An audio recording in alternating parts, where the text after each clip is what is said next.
আল্লাহ রাসূল সাল্লাল্লাহু আলাইহি ওয়াসাল্লাম বলেন, যালিকা শাহরুন ইয়াগফুলুন নাস আনহু। ও আমার সাহাবারা শোনো, এই মাসটা এমন একটা মাস যেই মাস সম্পর্কে মানুষ গাফিল থাকে, বড় উদাসীন থাকে।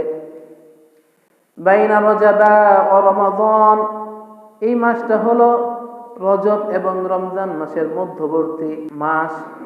আল্লাহ রাসূল সাল্লাল্লাহু আলাইহি ওয়াসাল্লাম বলেন, ওয়া শাহরুন তুরফাউ ফীহিল আমালু ইলা রাব্বিল আলামিন। ও আমার সাহাবারা শোনো, এই মাসে আল্লাহ তাআলার ফেরেশতারা প্রতিটা বান্দার আমলগুলো আল্লাহ তাআলার কাছে নিয়ে উপস্থিত হয়। আল্লাহ রাসূল বলেন, ফা উহিব্বু আন ইউরফা আমালি ওয়া আনা সাইমুন।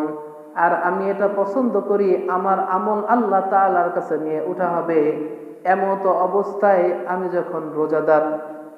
আমি রোজা রেখেছি, আমি রোজাদার, আমি রোজা রাখা অবস্থায় আমার আমলটা আল্লাহ তাআলার কাছে নিয়ে যাবে, আল্লাহ তাআলার কাছে নিয়ে উপস্থিত হবে। এই জন্য আমি এই মাসে বেশি বেশি রোজা রাখি।